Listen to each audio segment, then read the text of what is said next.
Are you exercising regularly but not exactly getting the results that you are hoping to get? Well, that's because the timing and the type of exercise matters in order to shed pounds, boost energy, and sleep great. I'm Jenn, the Holistic Health Boss, your functional diagnostic health practitioner and expert. And I have been a morning exerciser since the age of 5, when I used to get up before dawn with my dad to ride my little bike by his side while he went on his morning run. And throughout my life, if I don't work out before noon, all of my motivation has always been lost. You could say that I was conditioned to be this way, but actually we are biologically built to get up and get moving in the morning. So I cringe every time I see somebody out running or headed to the gym late in the afternoon or in the evening, because what they don't know, and maybe you don't know too, is that the time of day and the type of exercise that they are doing is likely working against them or you, making it harder to achieve your ideal health and weight. Yet, working out in the late afternoon or evening is so common. And most of the people I know who do this struggle to lose or maintain their weight, wake up feeling tired, are slow to get moving in the morning, and don't sleep great. This is because the time of exercise and the type of exercise matters in order to get the best results. Although I've always been a morning person, I haven't always done the right type of exercise for my body, and it often held me back from reaching my goals. Back in my personal training and fitness competition days, my workout routine was super structured. Monday was obviously leg day. Tuesday was back and chest day. Wednesday, I would go for a long run. Thursdays was all about shoulders, biceps, and triceps. Friday was high intensity interval training. Saturday was a short run, and then Sunday was another long run, and I would just hit that cycle on repeat. As a result, I often felt wiped out in the afternoon and had constant muscle soreness. And then I was diagnosed with Hashimoto's in 2016. And this is when I finally realized just how much the type of exercise you're doing matters. Upon receiving that diagnosis, I was determined to heal my thyroid and reverse Hashimoto's. So I changed my diet, focused even more on getting supportive sleep, and added in more supplements, and doubled down on my daily detox efforts. The one thing I didn't change was my exercise routine. I continued to run to the gym, lift super heavy, and run back home multiple times a week, paired with longer, intense runs in between. When my healing and weight loss results were marginal at best, despite all the changes that I had made, I knew I had to change the way that I was working out to get the results that I wanted.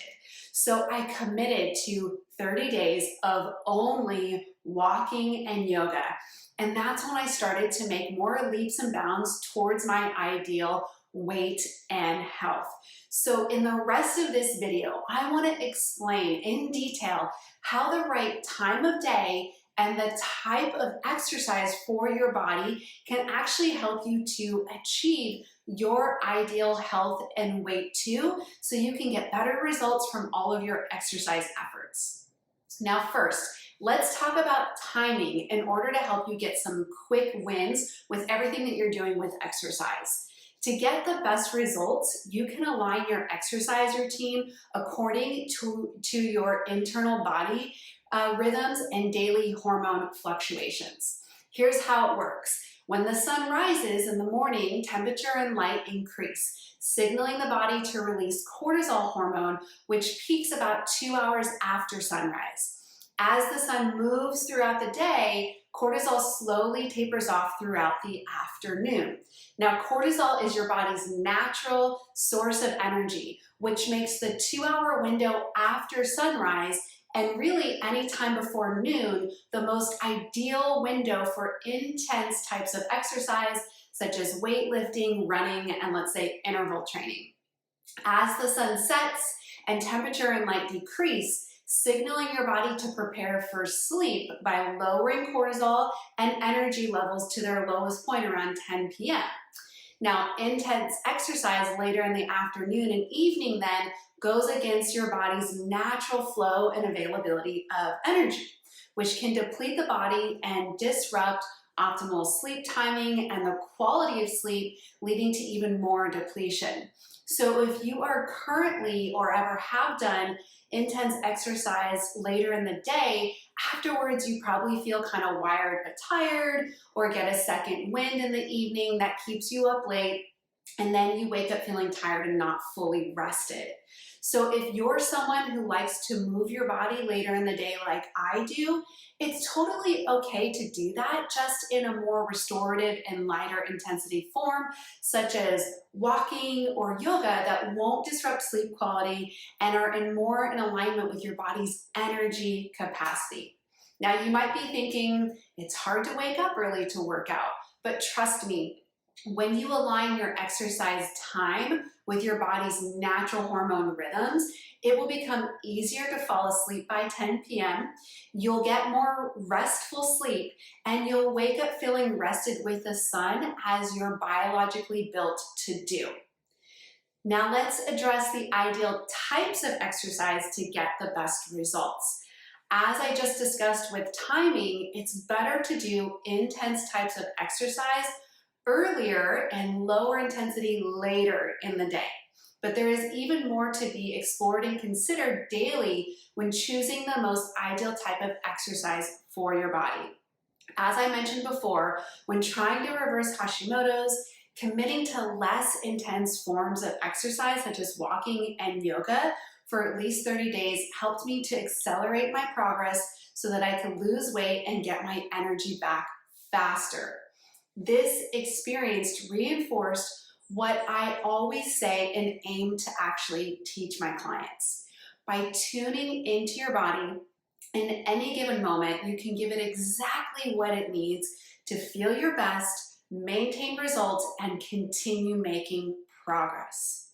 Here's the thing, your body will do anything that you ask it to, but that doesn't mean that you should. We have been conditioned to push through it when we don't feel our best instead of resting. So when we don't feel 100%, that means we still grind away at the gym or go for a run. I know, because I have been guilty of this too. However, when you don't feel 100%, that means that your body is already in a depleted state, whether it's from a stressful week, poor food choices or sleep, environmental or other lifestyle factors. So instead of depleting your body even more with intense exercise, which then impairs your ability to get optimal results, when you feel less than your best, these are the days to choose less intense exercise, even in the morning time. The majority of the clients that I work with are doing intense forms of exercise in the morning, yet struggling to get the expected results.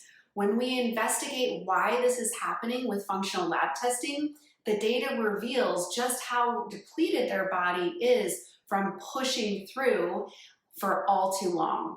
So by dialing back the intensity of their exercise for a short period of time so the body can heal, just like I did, balance is restored, and eventually they can return to their favorite intense forms of exercise without creating a deficit, because they also have learned to choose the right type of exercise on any given day to support what their body needs to feel its best.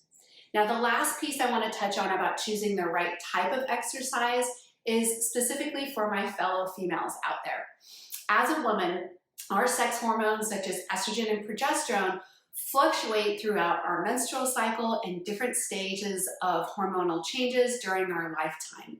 These cyclical hormonal changes also determine what type of exercise is best during certain times of your cycle or your life. For example, a woman's body is more primed for building muscle and heavier lifting during the first half of our cycle, and more prone to ligament injuries with agility or high-intensity interval training during this window. Alternatively, the female body is better equipped for conditioning and interval types of exercise during the second half of the menstrual cycle with less risk of injury. I have been personally aligning the type of exercise I do with my cycle and have not only noticed a significant improvement in physical results, but also a higher level of desire and motivation to do the type of exercise that is right for my body in alignment with these specific windows. So in summary, to get the best results from your exercise efforts, I want you to follow these 3 guidelines. 1, do intense exercise before noon. 2, only do lower intensity or restorative exercise later in the day. And 3, tune into your body daily to choose the right type of exercise your body needs that day to feel your best instead of pushing through. Now, I would love to know what changes you need to make, if any, to get better results from your exercise efforts. Go ahead and comment below for some accountability and support around this. I hope you found this incredibly insightful. I will see you in the next video.